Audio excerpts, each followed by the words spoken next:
मी करणकुमार पोले आपल्याला आज चंद्रगुप्तांच्या साम्राज्यातील एक घटना सांगणार आहे।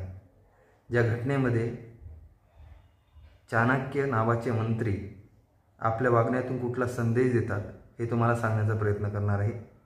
सरकारी मंत्री, सरकारी अधिकारी कसे असावेत याचे उत्तम उदाहरण यातून आपल्याला शिकायला मिळू शकतं। ते अंगीकारण्याचा आपण प्रयत्न करावा, कारण साम्राज्य हे उगाचच मोठी होत नसतात। त्यामागे एक विचार असतो, त्यामागे एक विचारवंत असतात। जर सरकारी अधिकारी हे जनतेसाठी असतात, जनता सरकारी अधिकारीसाठी नसते, परंतु आजच्या काळातील भ्रष्टाचार आणि त्याची उदाहरणे, अलीकडली अनेक उदाहरणे पाहिल्यानंतर आपल्या लक्षात येईल की आपण कुठल्या मार्गाने जात आहोत। ते दिवसभराचे काम आटोपून चाणक्य आपल्या घरामध्ये बसलेले होते।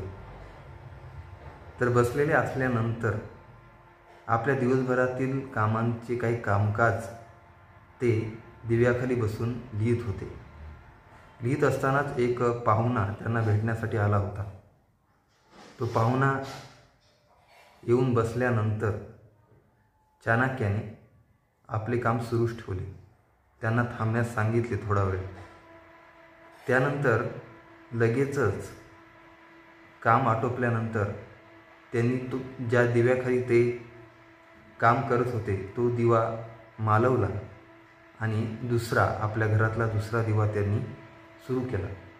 परंतु पाहुण्यांना आश्चर्य वाटले की मंत्री महोदय, तुम्ही एवढ्या मोठ्या राज्याचे मंत्री आहात, तरीही एक दिवा तुम्ही मालवला आणि दुसरा दिवा का सुरू केला, असा प्रश्न त्या पाहुण्याला पडला। आणि नंतर चाणक्याचे जे उत्तर होते ते आजच्या भ्रष्टाचारी अधिकाऱ्यांना, कर्मचाऱ्यांना किंवा सरकारी मंत्र्यांना किंवा सरकारला सुद्धा लाजवेल असे आहे।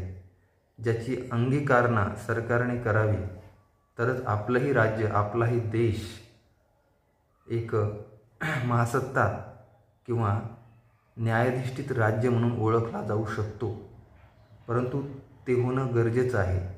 तर चाणक्याचं उत्तर त्यावर असं होतं की जो एक दिवा होता, ज्या दिव्याखाली मी माझ्या राज्याचं काम करत होतो, तर त्या दिव्यातील जे तेल होतं तर ते राज्याच्या पैशातून आलेलं होतं।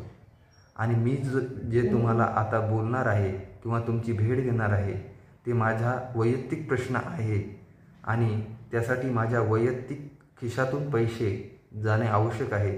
त्यासाठी राज्याची मालमत्ता कुठल्याही प्रकारे माझ्या वैयक्तिक कारणासाठी वायाला जाऊ नये, म्हणून स्वतःच्या खिशातून पैसे खर्च करणारा हा महान साम्राज्याचा मंत्री चाणक्य होता।